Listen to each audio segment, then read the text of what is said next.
Hi, how is it going? Welcome to Code with Z. In today's video, we gotta see how many operations we can convert this first word into this second word. Why? Well, because that's what LeetCode 72 edit distance is asking us to do. As you can see, it says, given two strings, word 1 and word 2, return the minimum numbers of operations required to convert word 1 to word 2. And here it says we only have three options. We can either insert a character or delete a character or replace a character. Now let's see how we can solve this. To be honest with you, this is not my favorite question, but once you get how to solve it, it's really easy to just kind of change even the question or even design your own question. Once you get it, you fully get it. And I've made these slides in a way that I can make sure you fully understand how to solve this question once and for all. So now when we want to convert word 1 into word 2, we're going to use dynamic programming. Now, what does that even mean? Well, in dynamic programming, we're going to break down our problem into smaller problems, and we're going to store the answers of those smaller problems so we can actually use them to fix and solve our bigger problem. Now, what does breaking down the problem into smaller problems in this question look like? Well, we're going to literally act as if we don't have any words. We're going to say word 1 is empty and word 2 is empty. In this case, how many operations do we need to do to convert word 1 into word 2? Well, this is empty and this is empty, so 0, right? We don't need to insert any character or delete any characters or even replace any characters. These two are already equal. So as you can see, instead of converting these two directly into each other, we're going to be like, all right, let's see what will happen if these two are empty. And then after we've actually found the answer to that, we're going to be like, all right, what if the first word is empty, but the second word has a letter, for example, C? Because remember, this word was cake and the first letter of it is going to be C. Here we're going to be like, what will happen if word 1 is empty and word 2 is C and we want to convert word 1 into word 2? In this case, we need to do one operation because we need to insert C here, right? This is basically empty. We're just going to insert something here, and that something is going to be C. So now we have two answers. We know that we need 0 operations if these two are empty, and we know that we need one operation if this is empty and this is C. Then we're going to be like, all right, what else? We're going to ask, what will happen if this is empty, but this is CA? Again, cake, right? So the second letter is going to be A. Then we're going to be like, all right, we need to insert 2 letters here, so we need 2 operations. So now we know if this is empty and this has 2 letters, we need to do 2 operations. And then we're going to do the same thing on and on. We're going to be like, what will happen if this is empty and this is 3 letters, C-A-K, and then we're going to repeat the same thing. What will happen if this is empty and this is C-A-K-E? After we've actually explored all of these and we've stored the answers to these, we're going to be like, all right, what will happen if this is B? Because remember, this was bake and this is cake. We're going to be like, what will happen if this is B and this is empty? Well, we need to do one operation, and that's deleting this B that we have here so we can actually convert it into an empty string, right? So one operation, if this is B and this is empty, we're going to have one operation. Then we're going to be like, all right, what will happen if this is B but this is C? Well, we need to replace B with C, right? And then we're going to be like, all right, what will happen if this is B but this is CA? Well, in this case, we need to replace this with C and also add A. So 2 operations. And then same thing, we're going to be like, what will happen if this is B, but this is CAK? And then what will happen if this is B and this is CAKE? And on each round, we're just going to store all of these answers and we're going to use them to find the other answers. And at the end, we're going to get to this phase. We're going to be like, what will happen if this is BAKE and this is CAKE? And as you can see, this was actually the question that we were asked. And when we reach this point, we're just going to return the answer because as you can see, we're going to each time compare these with each other, and each time we're going to add a letter to this and then see what it will take to convert this into multiple variations of this. And on each round, we're just going to add letters until we reach this point when we actually try to convert bake into cake. So this is going to be the approach. Now, for storing the answers, we're just going to use a matrix. Now, don't worry, I'm going to explain this in a way that you will never forget it. In this matrix, we're going to have something really familiar. We're going to have the first word here and the second word here. Now, I won't waste any time. I want to prove that this is familiar. So let me show you. Here, we're literally asking ourselves, how many operations do we need if the first word was an empty string and the second word was an empty string? Well, 0 operations. And then we're going to be like, all right, after this, how many operations do we need if the first word is an empty string and the second word is the letter C? Well, we need one operation, and that's to insert C, right? So this is gonna be 1. Sounds familiar? I know, because this is the same thing that we saw in the previous slides, but in the format of this matrix. We're gonna store the answers in this matrix, and then at the end, we're gonna get to our answer. Then just like we saw in the previous slides, we're gonna say, all right, what will happen if our first word is an empty string and we wanna convert it into CA, just like we saw in the previous slides? Well, CA has 2 letters and this is empty, so we need to insert 2 letters. That means we have 2 operations. So we're gonna store 2.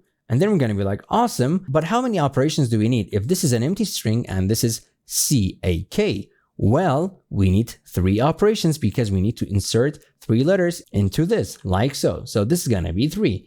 And then at the end, we're gonna be like, all right, but what will happen if this is an empty string, meaning our first word is an empty string, and we want to convert it into this, CAKE? Well, in this case, we're going to need 4 operations because we need to insert 4 letters. Awesome. Now we're going to be like, all right, what will happen if the first word is the letter B, but the second word is an empty string? Well, in this case, we need to remove 1 letter, and that's the B letter. So we're going to need 1 operation.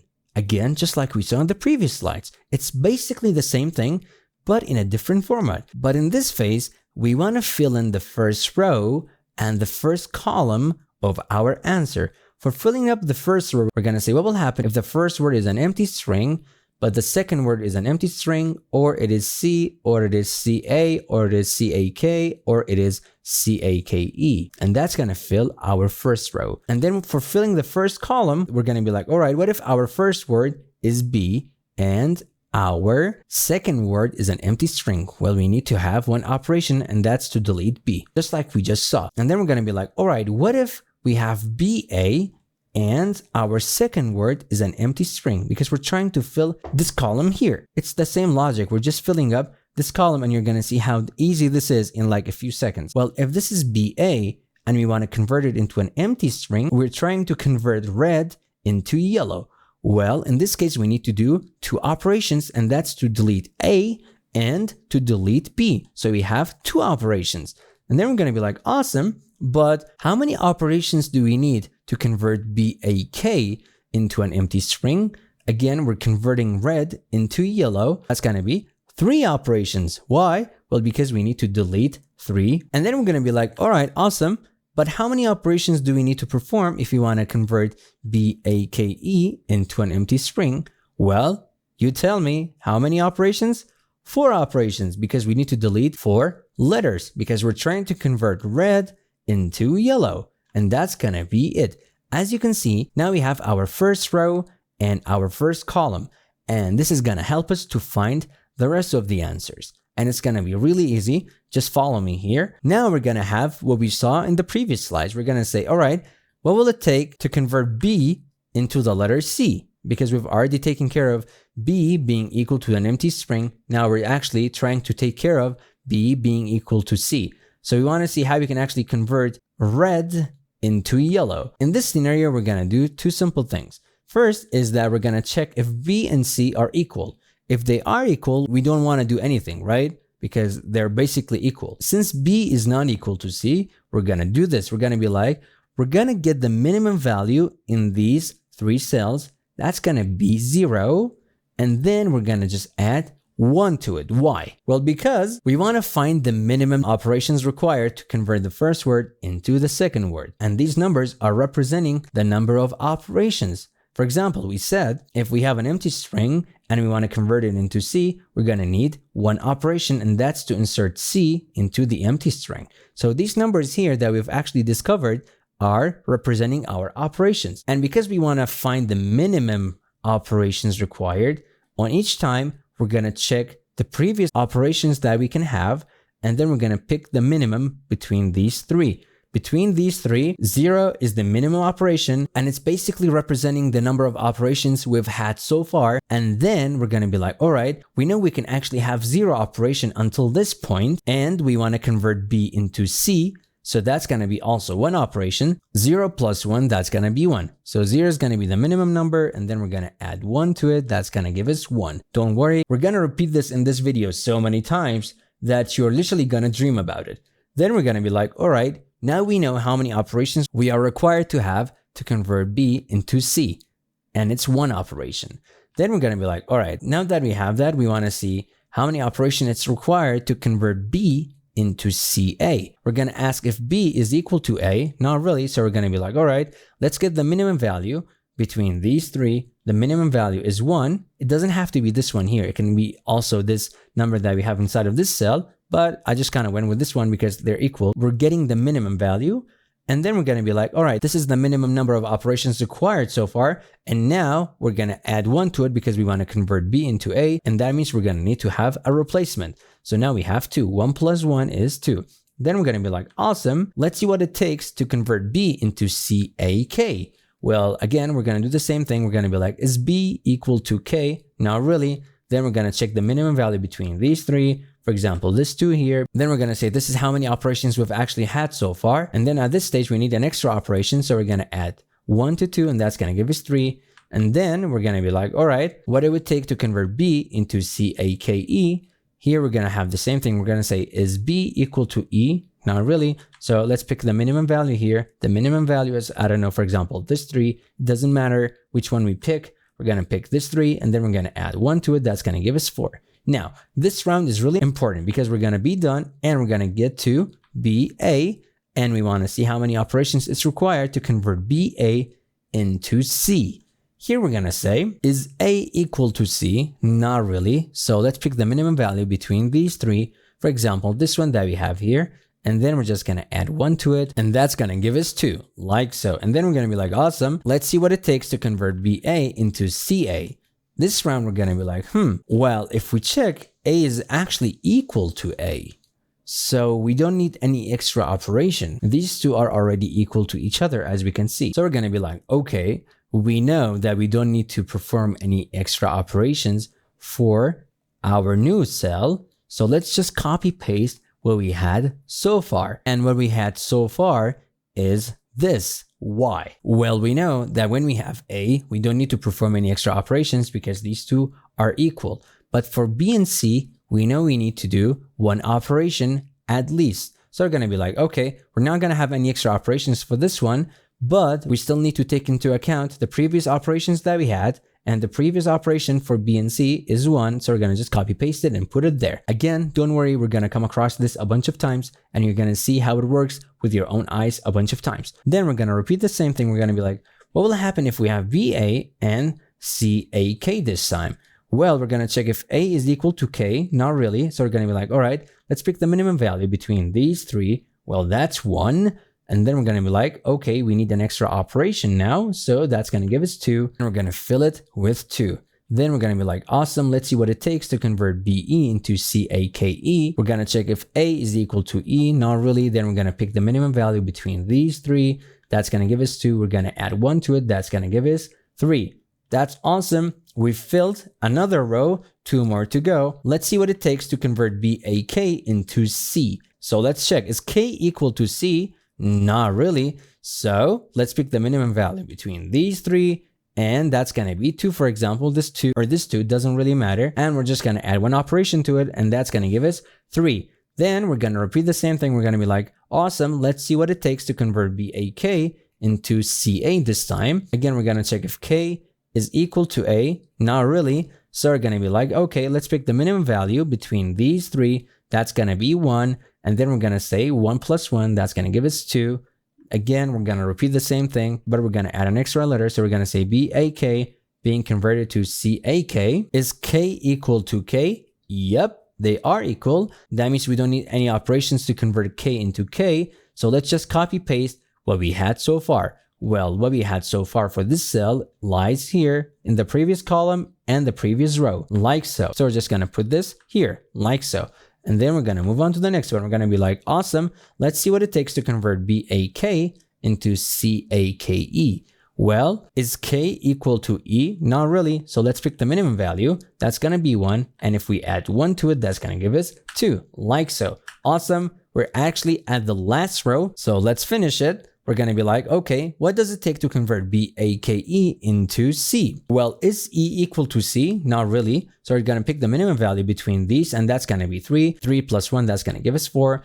Then we're going to be like, awesome, let's see what it takes to convert BAKE into CA. So is E equal to A? Not really. So we're going to be like, let's pick the minimum value. That's going to be 2. 2 plus 1, that's going to give us 3. Awesome. Let's move on to the next one. What does it take to convert BAKE into CAK? Well, is E equal to K? Not really. So we're going to pick the minimum value between 1, 2, 3. That's going to be 1. Then we're going to add one number to it. That's going to be 2. Then we're going to be like, okay, let's see what it takes to convert BAKE into CAKE. And as you can see, we reached the two words that we actually had in the beginning, bake and cake. Here we're going to be like, is E equal to E? Well, yeah, E is equal to E. So we don't need to perform any extra operations. And we're just going to copy paste the number of minimum operations that we had previously. And that's 1 because each time when we have similar letters, we're going to get the number in the previous column and the previous row. And the previous column and the previous row from this cell is going to be this. We're just going to copy paste it here like so.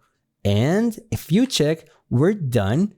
And this is going to be our answer. We can literally convert bake into cake with one operation. And we can actually see it with our own eyes. We can basically just replace B with C. Now, this is all of it. All of these numbers here are basically representing different stages when we actually convert bake into cake. For example, if I just pick a random cell, for example, this one, this cell is actually representing that it takes one operation to convert BA into CA. And it's actually correct. We just need to actually replace B with C. And then we will have CA that's equal to CA. So this is what this matrix or this grid that we have here represents. Now, let's code this in the simplest way possible. Alrighty, let's code this together. So the first thing that we need to do is to get the length of our first word and our second word so we can actually define our matrix. We need the length of the first word and the second word so we can know how big our matrix should be. So we're going to say const m is equal to word1 dot length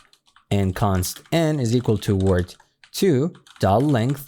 And then we're going to define our matrix. I'm going to call it DP. So this is going to be our matrix or grid, and I'm just going to define it. So what I have here is basically to make the grid that we saw. So an array with the length of m plus 1, and we're going to fill it with zeros. In the slides, it was empty, but in our first stage, our matrix is going to be filled with zeros. So basically no difference. The only thing is that in the slides, we showed it as empty, but here it is filled with zeros. And then we're going to, again, don't worry, I'm going to explain all of this literally in a few seconds. We're going to map through our array, and we're going to say, we're going to have another array with a length of n plus 1. Don't worry, I'm going to explain this in 1 second.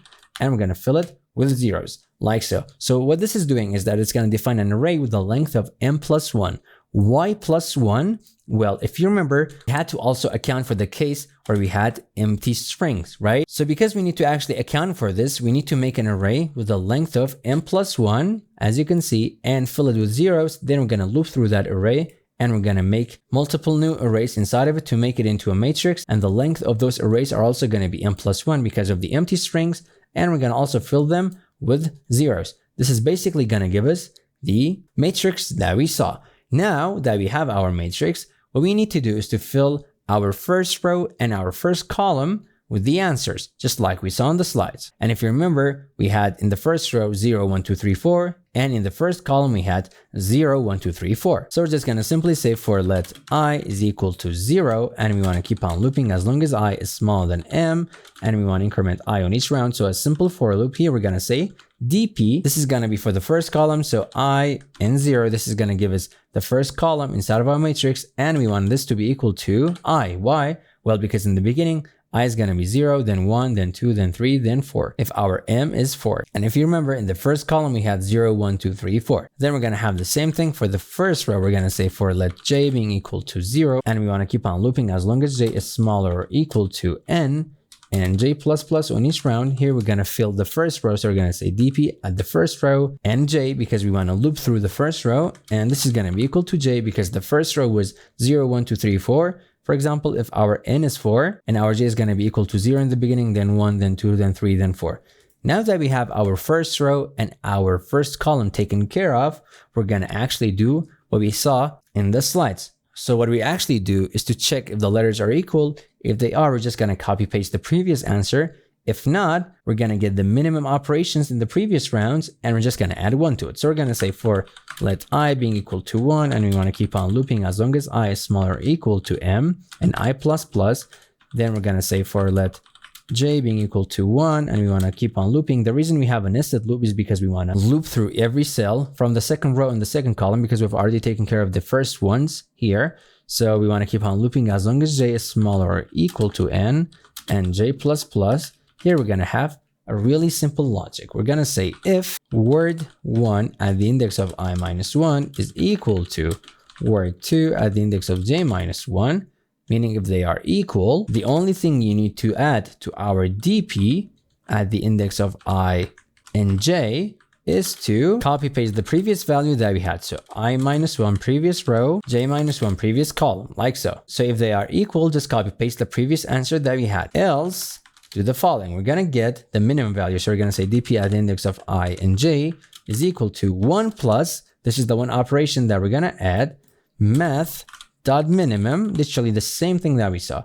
We're going to get the minimum between those 3 values that we had. So those 3 values were dp at the previous row, but same column, or let me drag this to the left, or dp at the same row, but previous column, like so, or dp at the previous row and previous column, like so. Let me remove this space here to make this look cleaner. Now we're getting the minimum value between the 3 values that we saw on the slides, and it's going to be added to the new cell that we're currently looping through.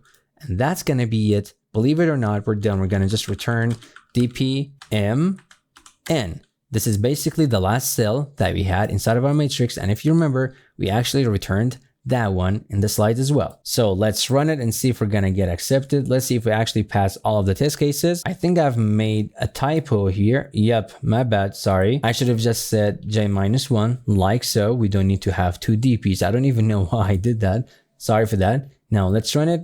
Hopefully I've not made any other typos. Awesome. We passed it. Now let me submit this and see if we actually pass all of the test cases.